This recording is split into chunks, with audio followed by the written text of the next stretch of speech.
Hello, everyone. How's everybody?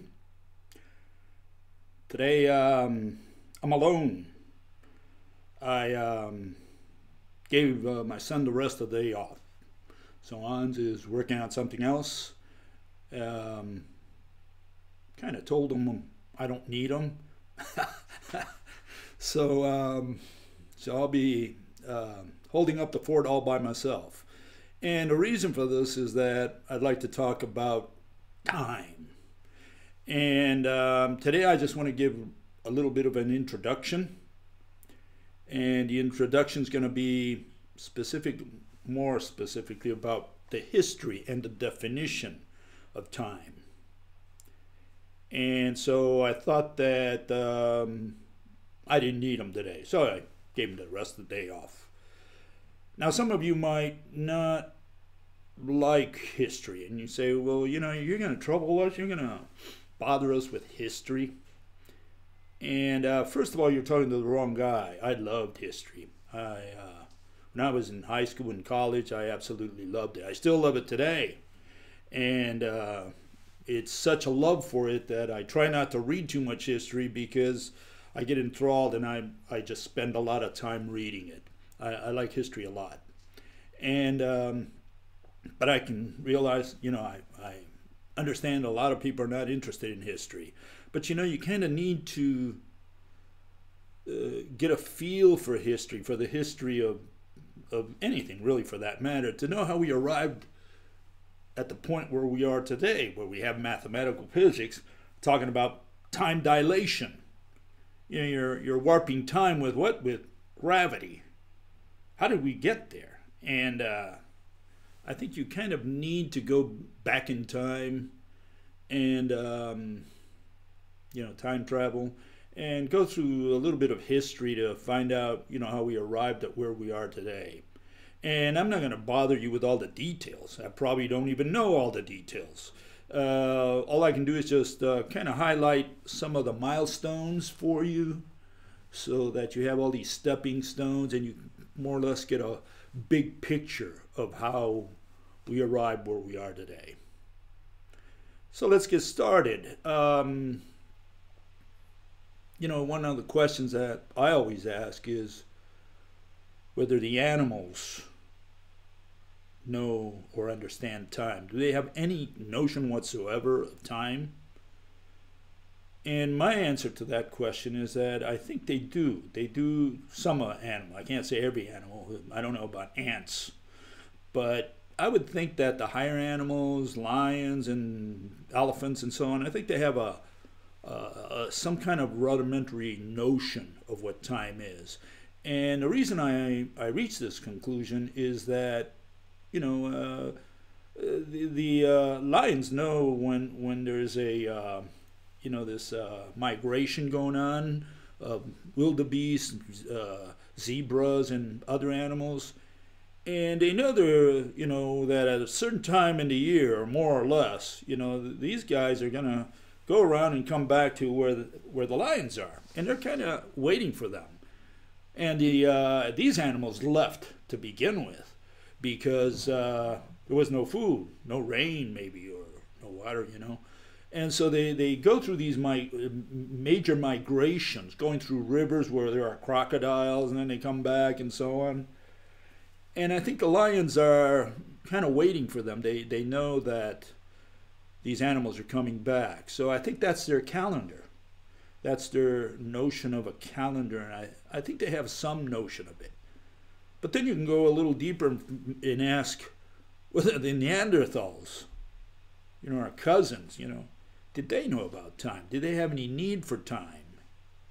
And again, I would suspect that if there was some kind of migration going on in Europe, woolies, woolly rhinos also, there were woolly rhinos. There was a hippopotamus, probably was woolly, I don't know. Maybe those went around in some kind of circle and the Neanderthal just waited for them. Maybe they knew what time of year these animals would come. Certainly the Neanderthals weren't worried about, the solstice because, they weren't planners, they weren't agriculturalists. they depended on animals. And in that case, all I can say is, if there was a migration of animals, then maybe that gave the Neanderthal some kind of notion of time. But I guess they didn't have any need to develop watches or calendars or whatever. And, at some point we arrived at humans, maybe 10,000 years ago, somewhere around there, maybe with agriculture. I think it could have started, where the appearance of the sun, the 21st of June or 21st of December, the solstice days, when the sun is the highest in the sky, because it's, time for summer or spring, I guess. They probably had to rely quite a bit on that for agriculture, and I think that's when they had this notion of time started taking on some importance. Maybe it even happened before then, but I'm almost sure that by the time we get to the agricultural age, I think, at that point, they had to at least have a notion of seasons, if not a notion of calendar, and so I think the seasons came into being. And one of the examples we have is Stonehenge, and here I show a little GIF on that. You can see how they built the rocks there around that. And this, by the way, this wasn't the only structure on Earth. There's other structures. But when the sun came out through that slit there, that was a solstice. And even today, a lot of people, tourists especially, go there on solstice to see the sun come through that narrow slit. They weren't the only ones. The Mayans, they developed Chichen Itza, the serpent. And here they had the serpent going down. They had this shadow that went down the stairs. And here I have it in fast motion, by the way.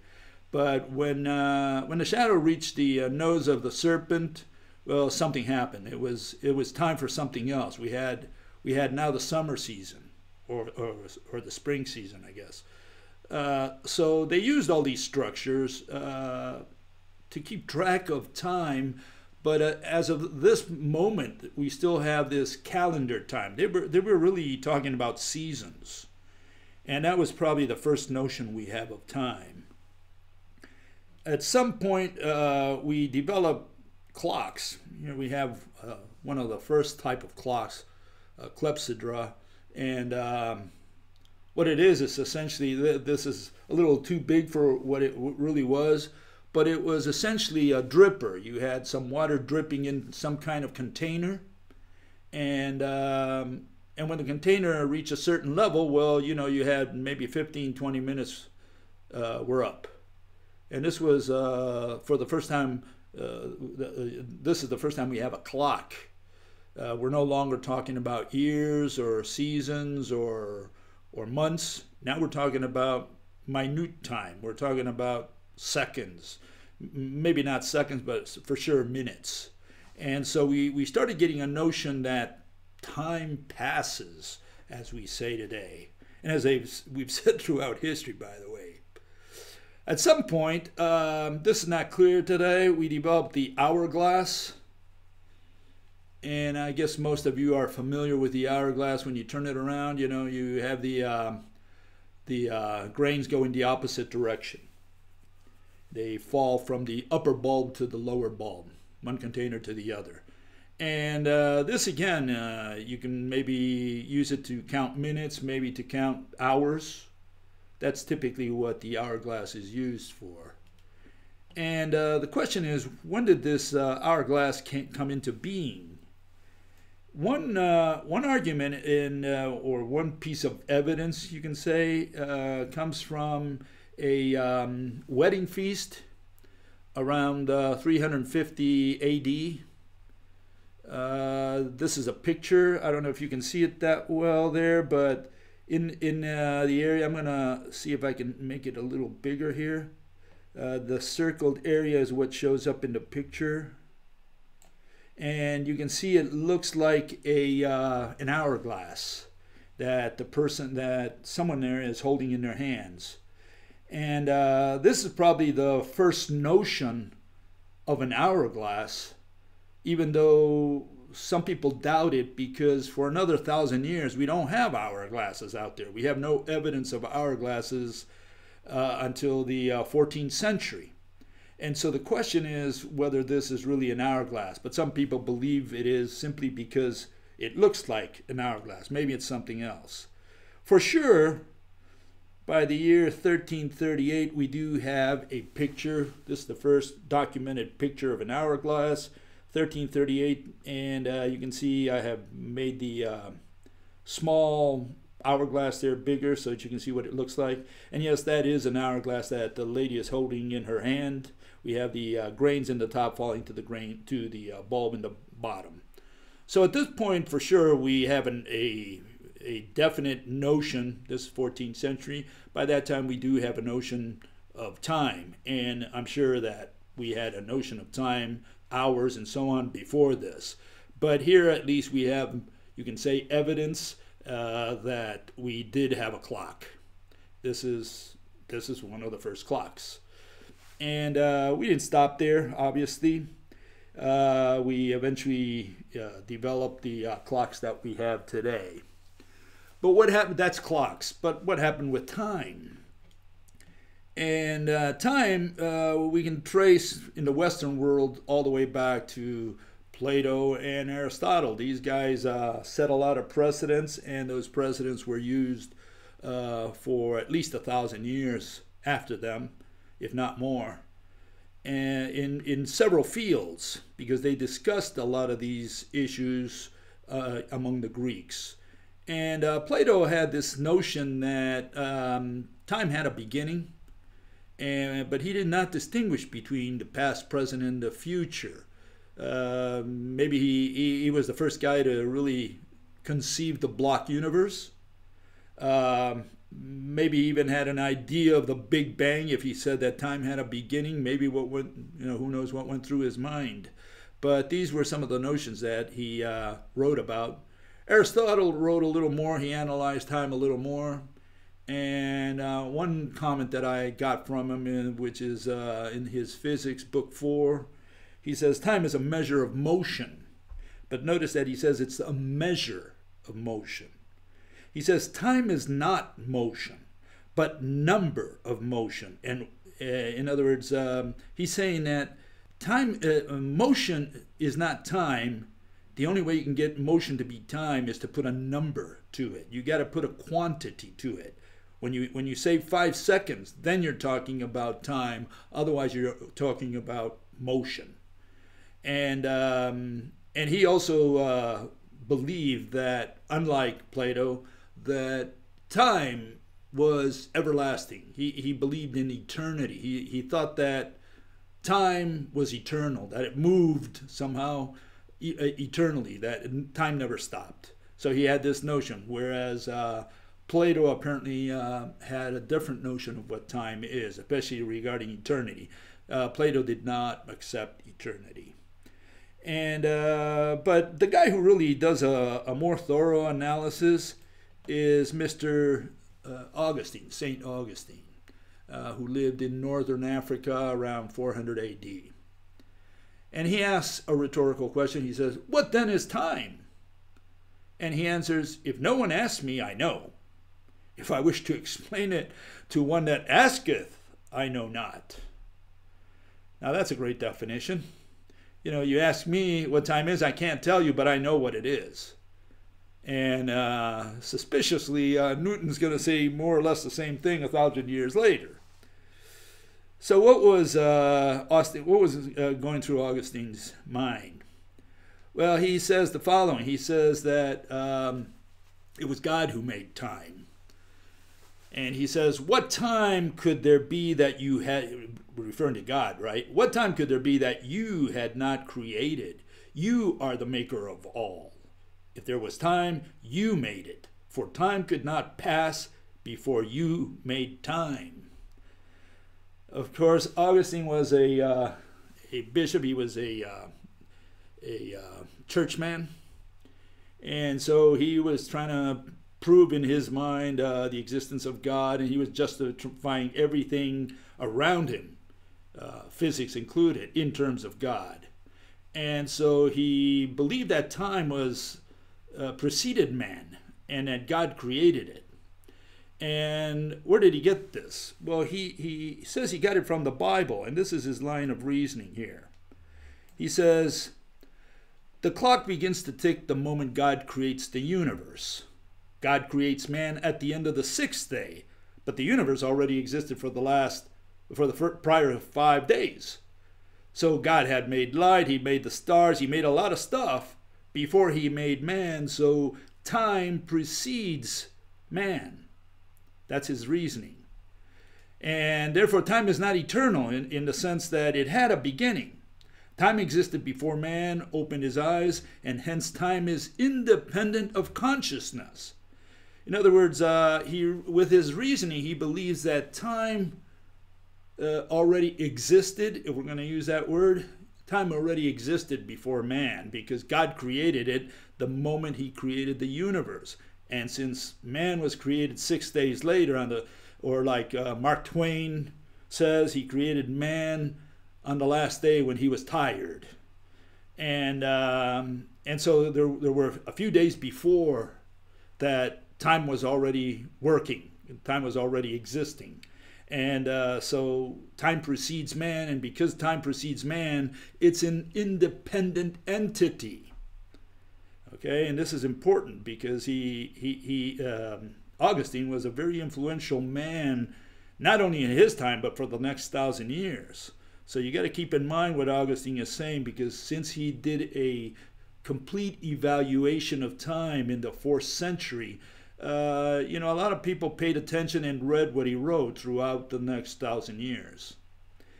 But unfortunately, he contradicts himself because he also has another version. He says that time is also a product of man's consciousness. And this is his reasoning. He says time is divided into past, present, and future. The past and the future are in the mind. In other words, they don't exist according to Augustine, right? And he writes about it. He says, there are 3 times: a present of things past, a present of things present, a present of things future. For these 3 exist in the mind, and I find them nowhere else. The present of things past is memory, the present of things present is sight, and the present of things future is expectation. Essentially, he says we need memory to remember the past. We can only imagine the future, and therefore the past and the future are not independent of thought. So he's got a little bit of a contradiction here between what he says as far as man being, time being in man's mind, and in this other one where he says, that God created time before man. And so we get a little bit of a contradiction between his 2 notions of time. And this is something you got to keep in mind when you read them. I kind of summarize these things so that you don't have to read them, because it's quite tedious if you want to read Confessions, his book. And he just does a lot of word wizardry there, and you may want to skip that. By the way, Aristotle does the same thing in his book Physics, where he deals with time in section 10 to 13. If you read either Aristotle's physics book 4, or Confessions, or The City of God from Augustine, you may go nuts because these guys do a lot of circular reasoning there, especially because they never really define what time is. Well, we arrive at Mr. Newton as always, and unfortunately, this was a scientific revolution, and Newton fortunately defined time accurately and precisely, so that you have no doubts about it. And essentially, what Newton says is the following. He says, I do not define time, space, place, and motion as being well known to all. So this is in the Scholium, by the way, of the Principia. So here Newton says he's not going to define time because we all know what it is, and but he does in the next sentence. Really, he says absolute, true, and mathematical time of itself and from its own nature flows. Big word there, flows equably without relation to anything external. So Newton goes back to the days of Plato, and also in a way to Augustine, where he says, you know, time is like an independent thing out there that flows, and it's absolute. It's just a constant, absolute thing that flows, and you know, it's like outside of man, which is a quite interesting notion of which, in a way, and I'll show this in a minute, that, you know, we also have that today, and we have that from relativity. Even though they talk about relativistic time, you know, I think the time that we have today is also absolute time, in a sense that it stands alone, it stands separate from man. Okay. And yeah, again, I'm just going to hit the milestones here. Here's Mr. Einstein. This is not his statement, but this is the best statement I've found on the internet to summarize essentially what Einstein meant by relative time.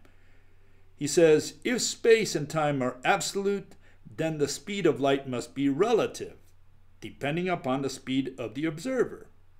The speed of light is absolute and does not depend upon the speed of the observer. Therefore, either space or time must be relative.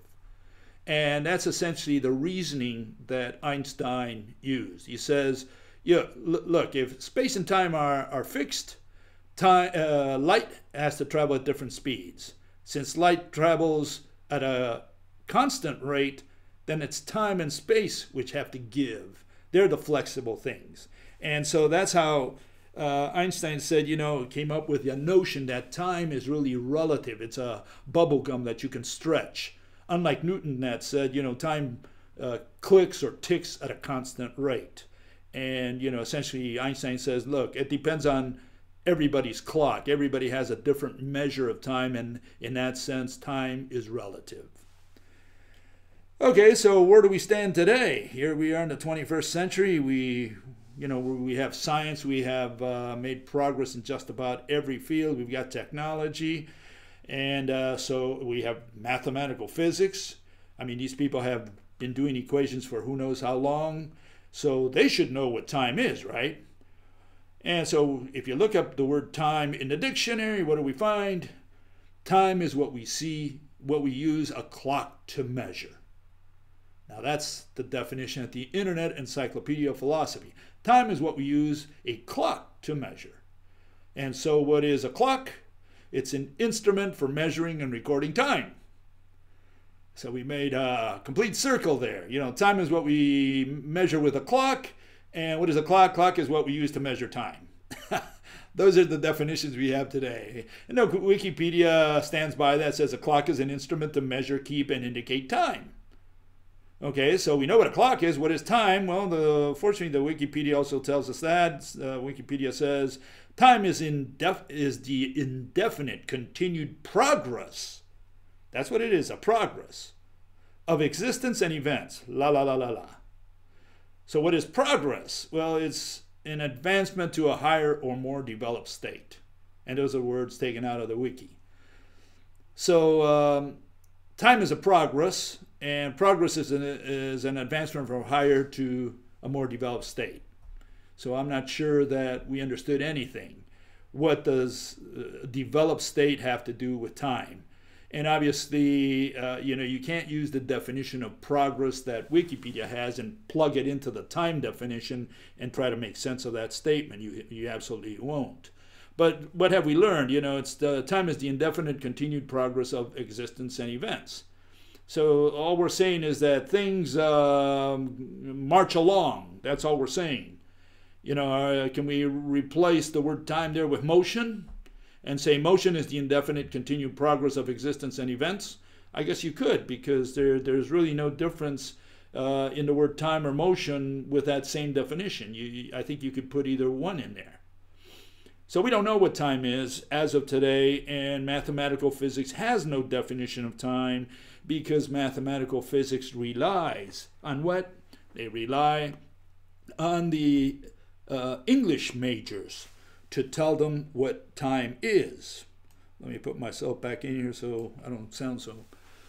So we need a definition of time, a formal definition of time, if we're going to use time in a scientific context, if it has any. My argument is that it doesn't. We don't need time at all.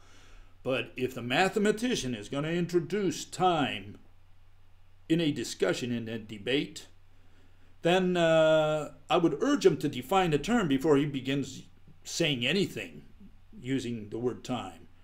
And that's where the problem comes, because he doesn't have a definition. He says, oh, let me look it up. And he's going to look in the dictionary and he's going to find these definitions or non-definitions. He's going to say, oh, here it is. You know, time is what a clock measures. Oh, great. You know, what is a clock? Well, clock is something that measures time. And he'll give you answers like that. And he said, well, that's semantics. That's metaphysics. Don't bother me with that stuff. Let's get to the numbers. But the problem here is that he's going to interpret the real world for you using those definitions, those words. So if time is a critical part of his presentation, he had better have a good, solid definition that we can, you know, harp upon before we get into the theory. Let's find out what time is if you're going to introduce it at the high stage of the scientific method known as hypothesis. We have what? We have the objects, we have the definitions, we have the initial scene or scenes. And if he's going to include the word time in the definitions, or maybe under the objects, I don't know, you know, fine, no problem. Show me a picture of time. Can't do it? Okay, define time. Can't do it? Don't use the word. Very simple. So what is time? Well, first of all, I say it has nothing to do with physics, and it has nothing to do with science. We don't need the word time to explain any phenomenon of nature. There could be an instance where you might need time. I don't know. I haven't thought about one, and that's homework for any of you. If you want to break your brain on it, go ahead. Maybe you come up with a scenario and you make me shut up. No problem. Meanwhile, I say that we don't need time for anything. We might need it in some case that I can't imagine. Do we need qualitative time? Do we need to know or use in any way before and after? Yesterday and today, or yesterday and tomorrow? Do we need that for anything related to an explanation of a phenomenon? Again, homework. You know, just take it as a homework. See if you can come up with a scenario. I'd love to hear one for sure. You know, I've thought a little bit about it, haven't really dealt, you know, spent too much time on it. I came to the conclusion we don't need time whatsoever. But that doesn't prevent me from trying to figure out what the mathematicians are referring to when they use the word time. What are they talking about? And so that's when I come up with my own definition, which I'm going to put in their mouths. So I'm going to put this definition in their mouths because they're using a word they don't know, that they don't understand, that they can't define. I'm saying, I know what you're talking about. Unlike Augustine, not only do I know what you're talking about, but I can define it. I can tell you what you're talking about. I can tell you what time is for the purposes of your presentation. And that's what I've tried to do. I want to show that I can put time, the definition of time, in their mouths. And of course, they're welcome to criticize me, saying, well, that's not what I mean by time. They can say anything they want. Fine, then what do you mean by time? You tell me. Because if you can't tell me, And I can tell you what your time is, and at least I've got something to propose, but you have nothing to oppose it with. You're just saying, well, I don't like your definition. That's all you're saying. You got to show me why my time is no good, and really, or definition of time is no good. And this means that you got to show a contrast. You got to show me what you're going to replace it with. Obviously, if you don't like my definition of time, you have another thing going through your mind. We'd like to hear about it. So the only way you can do it is writing it, telling us whatever. You got to show a different definition of time. You got to show a contrast. And I don't think they can do it, because I think I've got the proper definition of time. And again, that's homework for you. You can look at it, you can analyze it, and then throw mud in my face and say, Bill, you're wrong. This is what time really is. And here's the definition of time. If I can find it here. And I'm going to put a couple pictures here. Here's the first one. And that's the Earth going around the sun. And I'm going to illustrate what time is. Here's the second one. And this is a clock. And it's going kind of fast, but I just want you to focus on the second hand, on the skinny arm of that clock. Okay? I guess that's the, oh no, that's not even the second hand. Oh, I don't have a second hand. That's the minute and the hour hand. But for the purposes of what I got to explain, I think that'll do. Maybe I should bring them down. Let's see if this is any better. Here we have one. And I'll stick my neck out. How's that? Am I showing up there? Okay, so what happens? What are we talking about? I'm saying that time is a comparison of two motions. And here I'll put the definition. Okay, time is a comparison of two motions. Time requires memory. You can't do time without memory. That's what was missing in all these evaluations in the last 10,000 years. Time is equal to motion plus memory. You need some kind of recording device, a brain, video recorder, whatever you got, but time's got to have some kind of memory, a device that memorizes two motions and compares them. And yes, we have qualitative time before and after, and we have quantitative time, seconds, minutes, hours, etc., down the line, all the way to years. So that's my definition. Let me remove this for a second and explain. Here we have the Earth going around the sun, and that's essentially how we determined the second a long time ago. And the way it worked was that we said, well, the Earth goes around the sun. When we found out it really rotated around the sun, what we did was at that point we said, okay, the Earth goes around the sun, and we're going to call that a year. That's the name we gave it. And that's the same name we use today. Very important for what I'm going to be discussing this week. So the year is one revolution of the Earth around the sun. It was so... I think all the way to at least the Romans. The Romans had a calendar. They had 10 months. When Julius Caesar came to power, he put 2 more months into, I think it was Augustus.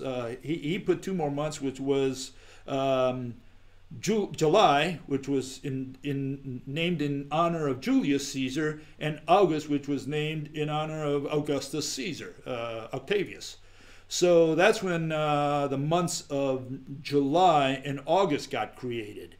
And that's why September, which is 7, became 9. October, which is 8, became 10. November, for 9, became 11. And December, which was 10, became the 12th. And so on. They all got pushed out. But they already had a calendar in those days, right? In the days of the Romans. And so they knew what a year was. And I guess even those people before them, people who relied significantly on the seasons, also had an idea at least of what a year is. They probably had a notion. Certainly the Greeks, many of the Greeks believed that, the Earth goes around the sun. I think they already had that notion in those days. We later lost it and recovered it with Copernicus, but I think they already had a notion that the Earth went around the sun. And for sure they had the notion of a year. So we already had calendars in the mind, if not on paper, already 2,000 years ago. So we inherited the word year, and the year means one revolution of the earth around the sun, even to this day. Once again, very important, keep that in mind. It hasn't changed. A year is one revolution of the earth around the sun. It is not, I'll clarify that, it is not the number of seconds on an atomic clock added together to add to what we call a year. It doesn't work that way. We don't use clocks to measure years, okay? We use the revolution of the earth around the sun divided into 12 months. Arbitrarily, you could divide it into 10 months, I guess, if you wanted, or many times you want. And so, you know, the year is what we base everything on. And the original value of the second, and this is where we come back to the definition here, the original value of the second was the earth chopped up into thousands of parts until you came to 1 second. 1 second essentially is 30 kilometers of the earth going around the sun, 18 miles. So the earth goes 18 miles in 1 second, or 30 kilometers in 1 second, either way. What are we saying? We're saying that the earth goes around the sun, and when it goes 30 kilometers, your clock marked 1 second. What are we doing? We're comparing the motion of the earth against one hand of the clock. The clock moves 1 second, the earth moved 30 kilometers. That's time. That's quantitative time. That's 1 second of time. That's just an arbitrary unit that we created, but no problem. You know, we can use the word second. But the point is, it's a comparison of the motion of the earth against the hand on a clock. Or you can even use sand clocks, you know, the hourglass. You can say dripping of so many drips, one grain that falls to the next bulb, we'll call that 1 second. And so, you know, 1 second, one grain falls per second. Every time one grain falls, the earth went 30 kilometers. So you can even use an hourglass for that. But the point here is that you're comparing two motions. You're comparing the motion of the earth versus the motion of the clock. And we don't need this example. You can use any example whatsoever that you want. You can say the dog runs, I don't know, so many meters. And by the time he does that, the hand on my clock goes 1 second. You know, you can say, you know, you have you know, the cesium wave on these atomic clocks. You have a certain length of that cesium wave, and you have it by the time the dog runs, you know, so many meters. So you're comparing the motion of the dog against, you know, in this case, the wavelength of cesium. That's all you're doing. Or so many vibrations, so many blips. That's all a clock is. A clock is a relation between, or what it measures, time, is a relationship between two motions. Okay? And so that's my definition of time, and that's the one I'm going to proceed with this week. Again, I leave it up to all you folks to come up with questions, with criticism. I don't like criticism, but I have to tolerate it. It's part of my business. In fact, maybe a lot of people educate me. Sometimes my enemies educate me. In fact, I had one guy this week, I'm going to mention it in these coming days, what he came up with. I'd like to discuss that. But essentially I'm saying time is a comparison of two motions. That's what the mathematicians are saying time is. It's not my time. And it's their time. I'm just trying to define the word that they are unable to define. Do we use time in physics? No, we don't. We have no use for it. Why? Because physics is a science, and science is only in the business of explaining. We do not describe. What is time? Time is a description. That's all it is. It's a quantitative description if you're talking about seconds, minutes, hours, etc., or even weeks, months, and years. You're talking about descriptions. You haven't explained anything with any of those units. So again, we don't need it. You might need it for some theory, like in the hypothesis, and you say, well, this is what I'm going to define time is. I'm going to need it because I'm going to be explaining such and such. Fine.